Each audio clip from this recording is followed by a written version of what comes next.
భవానీ దీక్షల సమయంలో అమ్మవారికి ప్రతి మార్గశిర పౌర్ణమికి కలశ జ్యోతులు అంటారు వాటిని. కలశ జ్యోతులు శివరామ క్షేత్రం అని ఈ దేవాలయానికి ఒక 5 కిలోమీటర్లో ఉంటుంది. ఈ 5 కిలోమీటర్లు కూడా భక్తులు చాలా భక్తి శ్రద్ధలతోటి ఆ భవానీ దీక్ష మాల వేసుకొని ఆ జ్యోతిని అమ్మవారికి సమర్పణ చేస్తారు. అది అలాగే ప్రతి ఊర్లో కూడా ఇలాగే జరుగుతుంది. ఈ ఊర్లో ఒక 50,000 మంది వచ్చారు.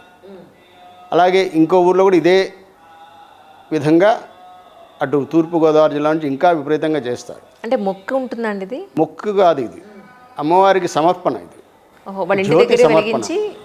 నడుచుకుంటూ పట్టుకెడతారా? నడుచుకుంటూ ఆ జ్యోతిని తీసుకొచ్చి ఇక్కడ పెడతారు అమ్మవారికి. అందుకని ఏంటంటే ఆ కలశ జ్యోతి గురించి చాలా విశేషంగా వాళ్ళందరూ కూడా భక్తి శ్రద్ధలతో పొద్దునుంచి ఏమి తినకుండా సాయంత్రం అంటే సాయంత్రం ఉన్నటువంటి పౌర్ణమి రోజునే ఇది చేస్తామన్నమాట. ఆ అమ్మవారికి ఆ కలశ జ్యోతిని సమర్పణ చేసి వాళ్ళ యొక్క భక్తిని చాటుకుంటారు. ఇది రైట్. ఈ భవానీ దీక్షల్లో వాళ్ళకి ఇదొక సాంప్రదాయం. ఈ సాంప్రదాయం వస్తుంది. ఎందుకంటే ఈ భవానీ దీక్షని మేము 1980లో ప్రారంభం చేసాం. జగద్గురువులు కంచి పరమాచార్య స్వామివారు పెద్ద ఆయన వారు ఈ భవానీ దీక్ష అంటే అప్పుడే ఈ అయ్యప్ప మాలలు వేసుకొని గుడికి వస్తున్నారు. నల్ల డ్రెస్ వేసుకొని వస్తూ ఉన్నారు అన్నమాట. వాళ్ళందరి నుంచి వాళ్ళని అడిగితే ఏంటి ఇదంటే మాకు ఇలా శబరిమల దీక్ష అని ఏదో చెప్పారు. అప్పుడు వాళ్ళు ఈ దేవాలయంలో అర్చకుడు ఒక ఆయన, ఇంటికి వంశపారమైన అర్చకులు ఉండేవాళ్ళు ఇక్కడ. అవునండి. ఆ వంశపారం అర్చకుల దగ్గర మేమంతా కూడా అర్చకులుగా ఉండేవాళ్ళం, డిప్యూటీ అర్చకులుగా. రాచకొండ కామేశ్వర శర్మ గారని ఆయన ఈ దీక్షని అసలు ఎలాగ మనం కూడా చేద్దాం, అమ్మవారికి ఏదైనా ఉందేమో అడుగుదామని చెప్పి ఆయన ఏం చేశాడంటే కంచి పరమాచార్య వారి దగ్గరికి వెళ్ళి ఇక్కడ లింగంబొట్ల రామకృష్ణ శర్మ గారని ఆయన మంచి పండితుడు. ఆయన కంచి పరమాచార్య వారితో బాగా సఖ్యతగా ఉంటారు. ఆయనతో పాటు వెళ్ళి ఈ భవానీ దీక్ష ఇలాగా ప్రారంభం చేయాలనుకుంటున్నాం అమ్మవారి దగ్గర. అంటే చక్కగా ప్రారంభించవచ్చు, అసలు దీక్ష అంటే అమ్మవారిదే ఉంది అని ఆయన ఒక కథ చెప్పారన్నమాట. అంటే పూర్వం ఈ అర్జునుడు అస్త్రాలు కావాల్సి వచ్చి శ్రీకృష్ణ భగవాన్ని అడిగేట. అంటే అప్పుడు కృష్ణ భగవానుడు భవానీ అమ్మవారిని పూజ చేయి, ఆ అమ్మవారి యొక్క అనుగ్రహం నీకు కలుగుతుంది. అలాగా ఇంద్రకీలాద్రి అనేటువంటి ఒక క్షేత్రం ఉంది నది ఒడ్డున. ఆ ఇంద్రకీలాద్రి క్షేత్రం పైన తపస్సు చేయమని చెప్పి ఆయనకి చెప్పారట.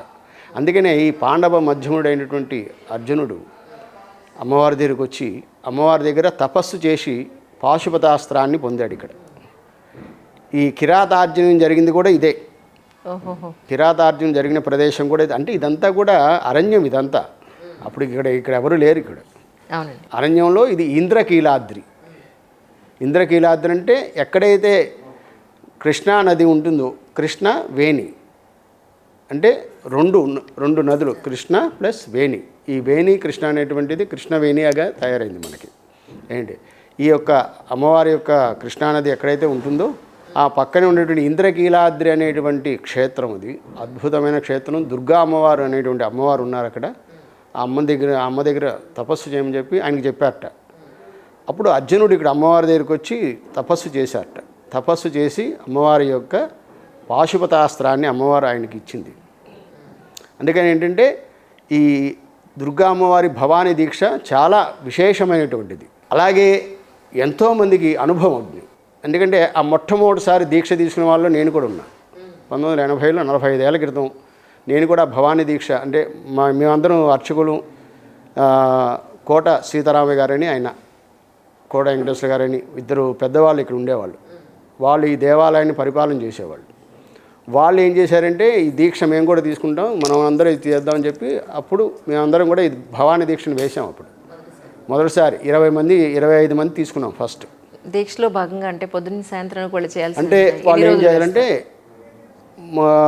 ఒక పూటే భోజనం ఉంటుంది, అలాగే నేల మీద పడుకోవటం, బ్రహ్మచర్యం పాటించడం, అలాగే వాళ్ళు నిత్యం కూడా అమ్మవారిని ఏదో ఒక భవానీ యొక్క నామాన్ని స్మరణ చేయటం, చన్నీళ్ళ స్నానం చేయటం, నది ఉంటే నది దగ్గర లేదంటే ఇంట్లో చన్నీళ్ళు స్నానం చేయటం.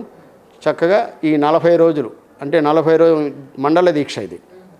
అలాగే అర్ధమండల దీక్ష 20 రోజులు మా అర్ధమండల దీక్ష ఉంటుంది. ఇలాగా ఈ యొక్క భవానీ దీక్షను చేయొచ్చని చెప్పి శ్రీముఖాన్ని స్వామివారు ఇచ్చారు, కంచి స్వామివారు, ఓహోహో. పరమాచారి వారి అనుగ్రహంతో ప్రారంభమైన ఈ భవానీ దీక్ష ఆయన 1982లో ఇక్కడికి వచ్చారు. ఆయన పరమాచారి వారు వచ్చి అమ్మవారి దగ్గర, అంటే అప్పుడు ఈ అమ్మవారి దగ్గర లోపల కొంచెం ఇరుగ్గా ఉండటం చేత కొంచెం పద్ధతి చేశారు. అప్పుడు 3 మాసాలు దేవాలయం కట్టేశారు. లోపల అమ్మవారి దర్శనం లేదు ఎవరికప్పుడు. ఓ. ఈ అమ్మవారిని బయట పెట్టామన్నమాట. అప్పుడే పెట్టింది అమ్మవారే అపరాజితాదేవి, చెట్టు కింద ఉంటుంది అమ్మవారు. ఆ అమ్మవారిని అక్కడ ప్రతిష్ఠ చేసాం. ఆ అమ్మవారిని దర్శనం చేసుకొని భక్తులు వెళ్ళిపోయేవాళ్ళు అన్నమాట. అలాగే 3 మాసాలు ఇక్కడ జరిగింది. తర్వాత స్వామివారు వచ్చి ఇక్కడ కుంభాభిషేకం చేసి పరమాచారి వారు ఇక్కడ 3 రోజులు ఉండి ఆయన చేశారు. ఆయన ఉండగా ఎన్నో మహిమలు జరిగినాయి ఇక్కడ.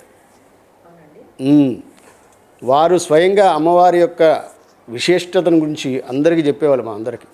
ఈ అమ్మవారు చాలా ప్రభావం కలిగినది. కనక ప్రభలతోటి వెలిసినటువంటి దుర్గా ఈవిడ. దుర్గతి నాశిని. దుర్గమ్మని ఎవరైతే కొలుస్తారో వాళ్ళకి దుర్గతలు అనేవి ఏమీ ఉండవు. అది మనకి పూర్వమే పోతనామచ్చుడు కానీ వీళ్ళందరూ కూడా అమ్మవారిని గురించి ఎంతో వైభవంగా వాళ్ళు కీర్తించారు వాళ్ళు. అలాగే అమ్మవారి యొక్క విశిష్టతను ఎంతోమంది మహర్షులు, ఈ అమ్మవారి చుట్టూ కూడా ఎంతోమంది దేవతలు సంచరిస్తుంటారని మనకి ప్రతీతి. ఈ ఇంద్రకీలాద్రి క్షేత్రం చాలా వైభవంగా ఉంటుంది.